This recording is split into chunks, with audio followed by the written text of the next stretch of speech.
Bueno, muchísimas gracias por la invitación. Yo quisiera traer una reflexión desde un punto un poquito diferente, pero que está totalmente relacionado, y es cómo todo este tema, toda esta situación de cambios estructurales que significa el cambio climático, tiene una realidad pragmática, una realidad cotidiana en los territorios.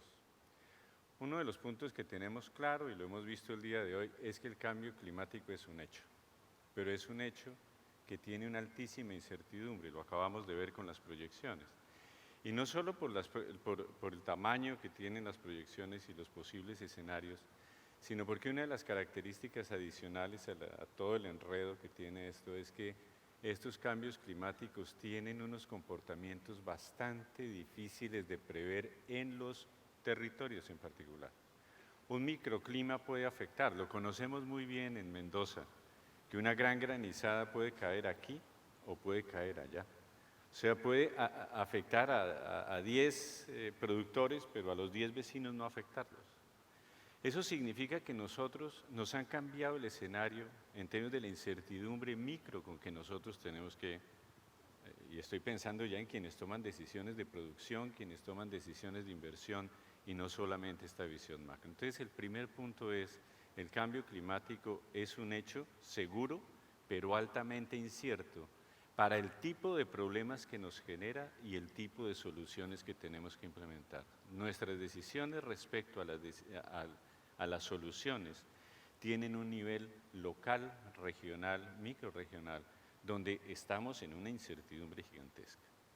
Eso nos conduce a que tenemos que establecer unas miradas, unas formas de aproximarnos a cómo afrontamos el cambio climático. Nosotros, desde el Programa Iberoamericano de Cooperación en Gestión Territorial, hemos venido impulsando la introducción de un viejo concepto en el sector agropecuario, que son los análisis de vulnerabilidad para aproximarlos a ver cómo vemos nosotros el cambio climático. Y en los escenarios de vulnerabilidad lo primero que tenemos nosotros es una exposición. Yo soy vulnerable cuando estoy expuesto a algo, en este caso el cambio climático. ¿Qué ocurre en los territorios? Y hablemos de una cuenca, hablemos de una pequeña región. El cambio climático aparece como un factor de exposición exógeno. O sea, yo no he hecho nada, yo no tengo que ver con eso. Yo, la verdad, mis vacas de aquí no son las que contribuyeron a todos esos escenarios que se vienen, los desastres, el cambio en la temperatura, el cambio en la lluvia, no, es un factor exógeno para mí.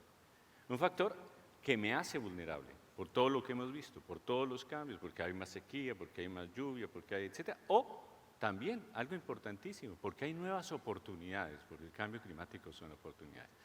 Pero esa exposición aparece frente a mí y me cuestiona frente a la sensibilidad que mi territorio tiene frente a esa exposición. ¿Y cuál es el problema? Cambios climáticos ha tenido este planeta varias veces, o muchas veces. Uno de los problemas de los que no hablamos mucho cuando hablamos de cambio climático es que uno de los problemas que tenemos es que nuestros sistemas de regulación, todos estos colchones que teníamos, están deteriorados. Entonces la sensibilidad de mi territorio es mayor. Entonces lo hemos analizado en Centroamérica, por ejemplo, donde entonces la deforestación, la degradación del suelo, la pérdida de biodiversidad, el tipo de prácticas que hacemos hace que los territorios sean más sensibles a esos efectos del cambio climático. Entonces, tengo ya una dimensión donde obviamente lo que a mí me pasa es que el cambio climático aparece como el catalizador, va a acelerar o reducir lo que yo ya vengo haciendo con o sin cambio climático. Los problemas en el corredor seco centroamericano son con o sin cambio climático. Esa sensibilidad hace que mi territorio sea menos resiliente a una perturbación, me puedo recuperar menos. El tercer componente es listo, tengo esa sensibilidad, tengo esa exposición, o sea, estoy como de alguna manera determinado. ¿Cuál es mi capacidad adaptativa a ese proceso? ¿Qué puedo hacer yo? ¿De qué depende la capacidad adaptativa? De mi institucionalidad, de mi capacidad tecnológica, mi capacidad de organización, para poder dar una respuesta integral. Y entonces, de esta forma, el cambio climático se ve, o sea, ya no en la preocupación de la mitigación, los gases de efecto invernadero, sino en mi territorio yo lo veo en una perspectiva diferente, es qué tan expuesto estoy, con un alto grado de incertidumbre, qué tan sensible soy y qué capacidad tengo para adaptarme. Ese es el enfoque de vulnerabilidad. Y ese es el problema que realmente afrentan nuestros productores y enfrentan nuestros territorios. 2 minutos. Ahora, hay respuestas que se han venido dando. Y tal vez podríamos clasificar las respuestas en dos grandes categorías. Las respuestas que atienden a las consecuencias del cambio climático.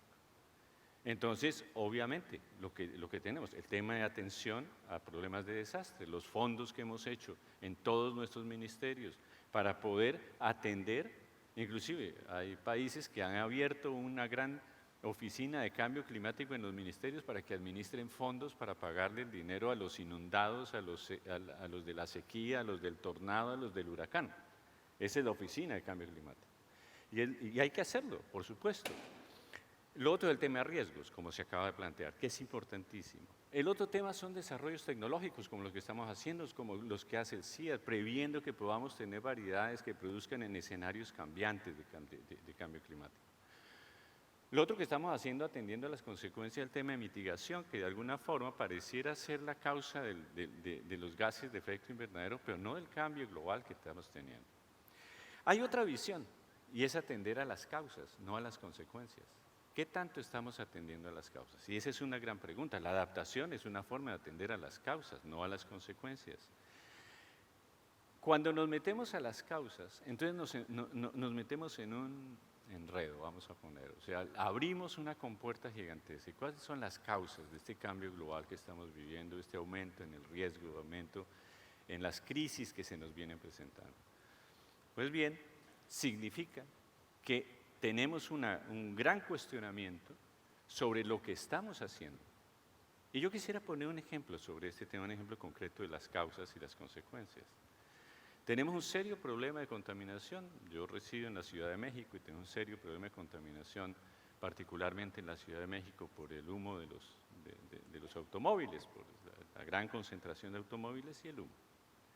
Entonces se hacen una gran cantidad de medidas de cómo contrarrestamos ese humo, o sea, ¿qué hacemos con el humo? Y hay medidas de contingencia, hay paros, se pueden limitar el uso de vehículos, se para. Luego entonces hacen ya medidas más fuertes y dicen vamos a poner convertidores catalíticos en los vehículos tienen que usar esta tecnología para reducir ese tema del humo. Otros vienen y dicen vamos a meter autos eléctricos, vamos a hacer unos tipos de autopistas que permiten manejar la velocidad y qué sé yo. Todo eso lo estamos manejando y se gasta mucho dinero en eso. Sin embargo, hay una otra pregunta y ¿es el auto? O sea, necesitamos... Ya estamos con el tiempo. ¿Van 6 minutos? Bueno, ok, cierro, listo. ¿El problema es el auto o el problema es la contaminación? El problema es que tenemos que reducir los autos, que tenemos que hacer más transporte colectivo, que en vez de haber invertido en esas grandes autopistas se debe haber invertido más en transporte colectivo. Pero ¿qué pasa? Que eso no se piensa. Todos los que están dedicados al problema están dedicados a acabar con el humo, pero no a terminar con los autos. Pero luego no es el transporte colectivo, sino alguien se preguntaría, ¿es que nos tenemos que mover tanto para necesitar autos y transporte colectivo? No, pero es que eso es paradigmático. Y mientras gastamos mucho dinero y hay mucha institucionalidad tratando de reducir el humo, la última crisis financiera tuvo una gran solución de una gran idea que fue fortalecer la industria del automóvil.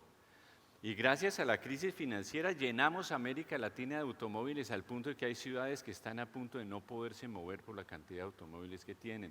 Nos preocupamos por el humo, pero no nos preocupamos por si eran necesarios esos automóviles. ¿Qué significa esto? Que en el fondo estamos hablando de un modelo, de un paradigma de desarrollo que se planteó en Río +20 y ahora el Papa, que tiene que ser menos políticamente correcto que Naciones Unidas, vuelve y lo dice.